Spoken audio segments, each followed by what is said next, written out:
Alrighty, good afternoon and welcome to everybody to another episode of Homebrew. I'm super excited to be here. Afjal, how are we doing today? I'm doing pretty well. How are you, man? Good. Today's going to be a little different because no one will be able to see us, huh? No one's seeing us, but we're going to walk you through today's topic, which is we're going to go through a condo listing and show you what to look for. Yeah, exactly. And specifically, this is the first edition of this sort of series of episodes around what to look for in a listing and in the actual home. But the key here is to, what to spot in a listing so that you can make the decision as to whether you want to continue on and spend the time to go see that home, whether it's at an open house or private listing, private tour, whatever, it may be. But the goal is to try to figure that out right here from the comfort of your home on, one of the listing sites. Awesome. Yeah, I think the stage that a buyer is in, they're house hunting, right? This is the fun time, and they're shopping around, looking at different listings. But it's really important to look at the right information at the listing before you spend your time taking the next steps. Exactly. So before we jump in a little further into this listing that we've got up, that we just sort of randomly brought up here, in defining what a condo is, just to take a second here, it's a unit that is typically a part of a collection of other condos.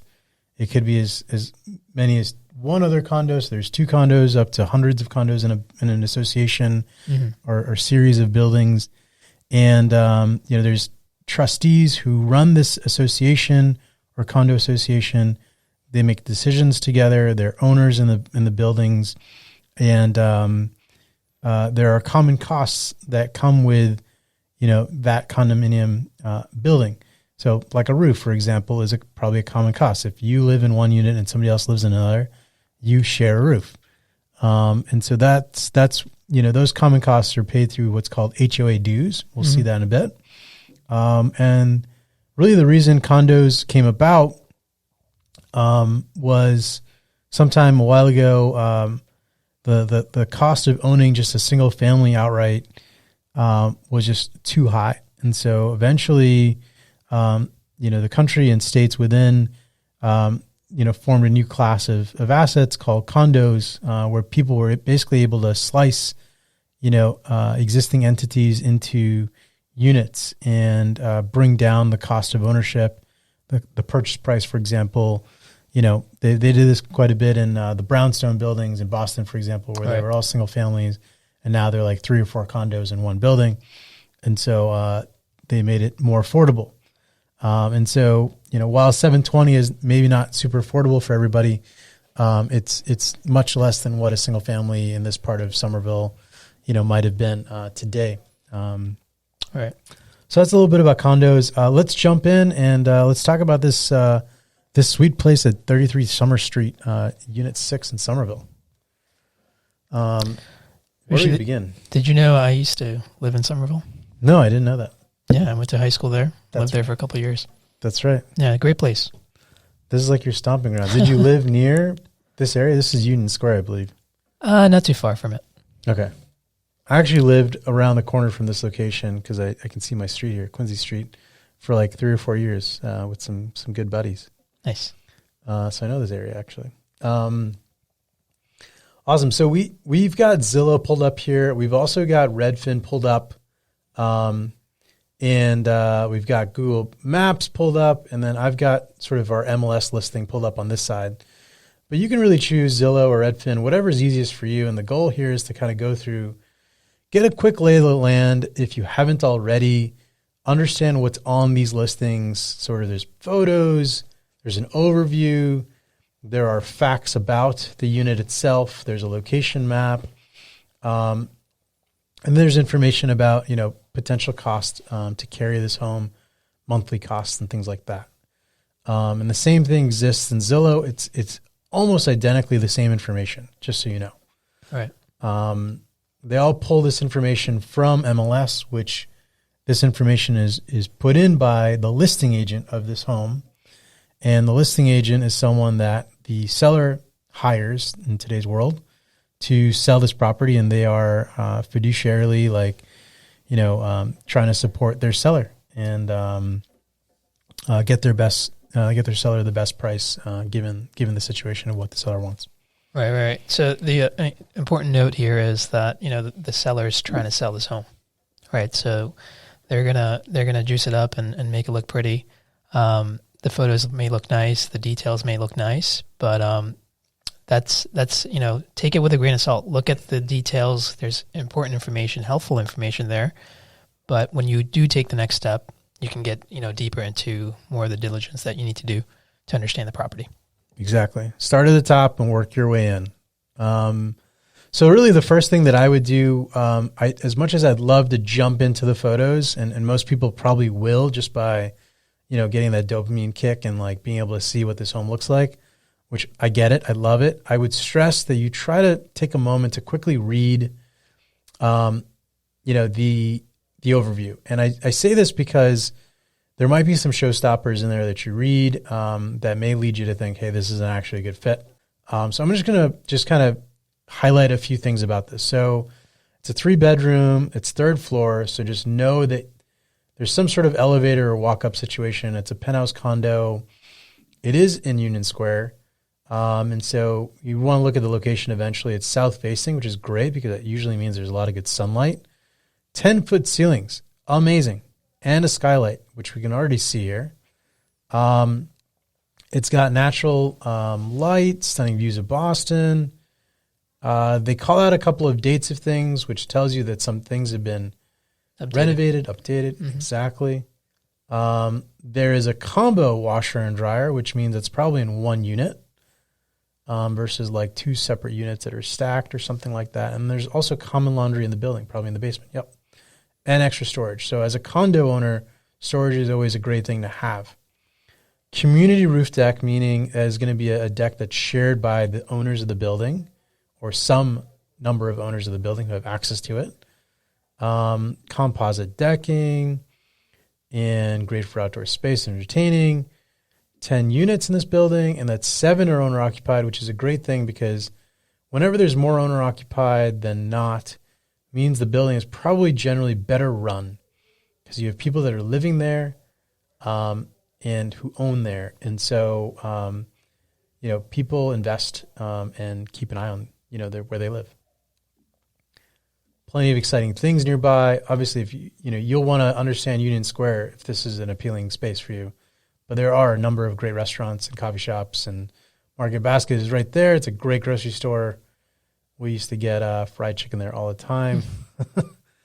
And then there's obviously some new things coming in from the Green Line extension in this case that you should note, which will be a great addition to the location and its value with transit coming right in. So that's one section. The other section I would quickly glean at are facts and features. Just so you kind of know, these are things that may have not come out in the overview. The overview is also important because there might be restrictions that you want to know about going into it. So if you're trying to rent out this unit, for example, there might be some things mentioned in there that you'll want to know. If there's any special assessments, maybe they may be mentioned there. We'll come back to what that is. But this is a 3-bedroom, 1-bath. There is central heat and air, so that's cooling and heating. And the HOA fees, which is what we talked about earlier, it's sort of common expenses towards the building and managing and running, any maintenance items around the building, is $336 a month, which is pretty average. There's some that are lower. You probably see those in smaller associations. And there's some that are much higher, which may include additional amenities like, pool or garage parking or some sort of doorman at the front, doorman or doorwoman. And so that kind of gives you a quick lay of the land of what to expect. Now you can jump into the photos, I think, right, Afjal? I mean, I'd be jumping into the photos early, but let's do it now.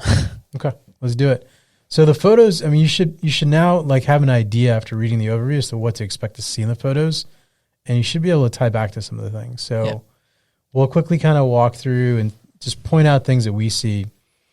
Yeah, I think when you're looking at the photos, just keep in mind if there's things that look new versus old, right? We'll get to the point when we get to the kitchen, we'll see some, old appliances. But here, this photo, you can see, hardwood floors. That's a pretty neat feature. Yep. Yep. And high ceilings. You see the lighting. There's a skylight. 10 feet. Yep. You can see that space right above the window. That's a good amount of space.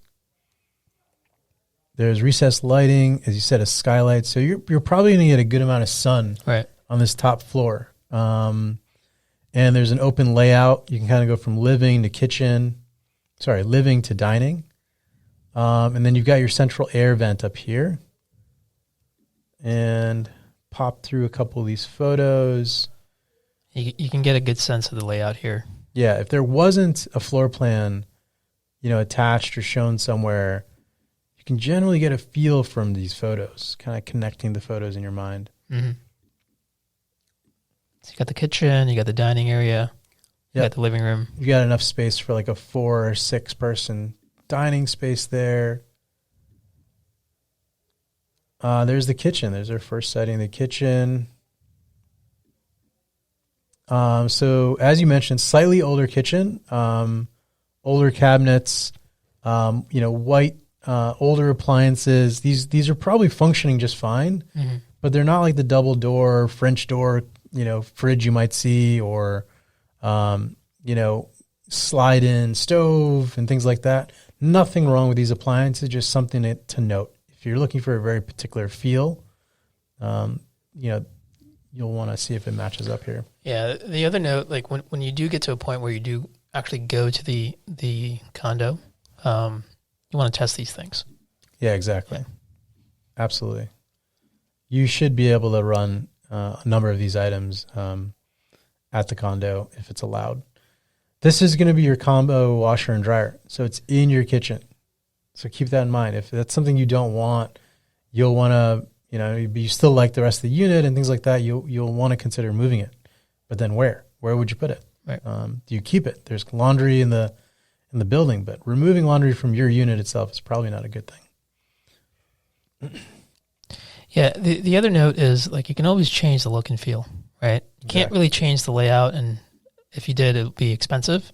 Yep. But if you look at the kitchen, if you don't like the cabinets or the countertops, these are things that you can, easily change, but there's a cost to it. Yeah, these are aesthetics that can be changed. You can't move your location, you can't change your layout as easily.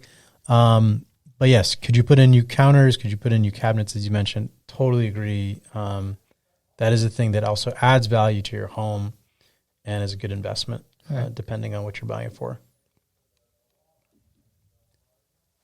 And so you can kind of see these rooms all sort of flowing together. Mm-hmm. So you got hardwood floors. This is going to be the first bedroom. You can already tell there's a different type of hardwood floor. These are older hardwood floors that are like wide 6-inch pine floors, most likely. Those are great. Nothing wrong with there being differences. They look beautiful. Yeah. You got a corner sort of window sitting space, 3 windows in there. That's pretty neat. Closets, open storage over the closets. Some good sun coming in. This is probably like an afternoon view. And then you get peeking into your second bedroom. Smaller, but similar feel. Also closets. And then this is the third bedroom. This is looks like an office right now. This is staged furniture. But you could certainly put a bed in here if you wanted to. These are all also like vinyl windows. It mentioned in the listing that they're from 2015. You've also got a closet here. So decent sized bedroom, not the biggest. That's probably the smallest of the 3. And then here's your bathroom. You got a tub. Just keep that in mind. It's both the standing shower as well as a tub.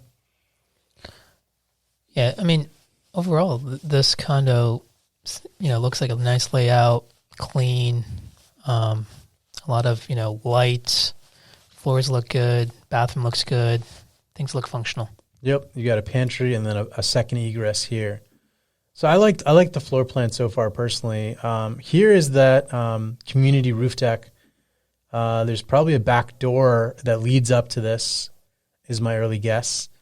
And just keep in mind, this is going to be a space where people can share it, right? So there's 10 owners or 10 groups of residents that could be up there at various times.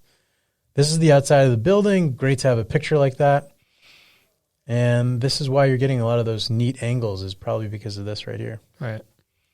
So this is good because this leads us right into sort of the next step of what to be looking for. Is you'd want to definitely punch this into Google Maps and just look at where this location is, on a map, and, relative to the square and things like that. And so there it is, 33 Summer. You've got Union Square just some steps away. You've got the Market Basket here. Union Square is a growing community of like retail stores, restaurants, bars. I mean, it's a really neat area. If you haven't been there, definitely drive through, check it out. And then you've also got the train system coming in like right around this area. Right. Actually, no, it's right here. So that's going to be Union Square train station. Yeah. The one thing that, I kind of say is you're buying a home, but you're also buying a location, right? So you want to know what's around it. And if it's an area or a neighborhood that you want to live in. Exactly. And then this green space is going to be a park. So if we just hop in a street view, throw this little guy out here, this will give you a quick understanding of what kind of neighborhood it is. It's definitely super residential. Looks like there's a laundromat there. That's like the only commercial thing I'm seeing so far. And super neighborhood, right? You got a dog park here and a park beyond it. So it's kind of like an extension of the condo. You've got sort of a big backyard. If you wanted to hang out there, have a picnic and such, it's a nice meeting space. And then you get a sense for the traffic around you. There's no parking at this location, right? So if parking is important, you'll want to like really look into the street parking situation here. Getting a street parking pass of some sort or a permit. Cool. Yeah. And so those are a number of the things you want to look at before spending the time to go look at the actual home in person. The few other things we would mention is try to spot to see if there's any limiters in the overview about how you can use the space. Like, for example, if you're trying to rent it out, do they talk about how there's rental limitations or quotas? Look at the pricing. You don't have to get deep into pricing right now, but if this general price is an area that you're okay with spending, you can look at Zillow's, Zestimate, which here they've put in at $723. You could even look at Redfin's. What have they put it at? They put it at $722. So they're actually fairly in line. These are both algorithms that, they use to try to estimate pricing. That's not perfect by any means, but it gives you a data point to look at. And then the last couple items would be to look at the taxes as well. This is going to be another thing that you're going to pay on a regular basis. And so just keeping this in mind when you're thinking about your daily cost of owning this home is about $6,000. City of Somerville, Boston, Cambridge, and a couple others also give you a residential exemption. And so you could factor that in and lower this cost of tax. So I think this will probably come closer to about $4,500 or so a year, which is super low. Yeah. And so if all of these things are generally like a fit for you, you like the space, you like the numbers, you like the location, then I would say, correct me if I'm wrong, Afjal, it's probably fair to say you can go take a tour or check out an open house, right? Yeah, absolutely. Those are the next steps. If you like the home and it checks your needs and wants, schedule a tour. Go to open house. If it's nearby, one of the things that I do is I'll just drive by it just to see the exterior, and if there's any clear red flags, then I don't take the next step. Got it. Perfect. So that's sort of the first edition of this series of talks about what to look for in a listing and in a home. The next one's going to be, hey, you've decided that this is the home that you do want to go see in person, and we'll walk through what to look for and what documents to sort of understand further. Alrighty. Well, thank you everybody for checking out Homebrew today. We'll talk to you soon.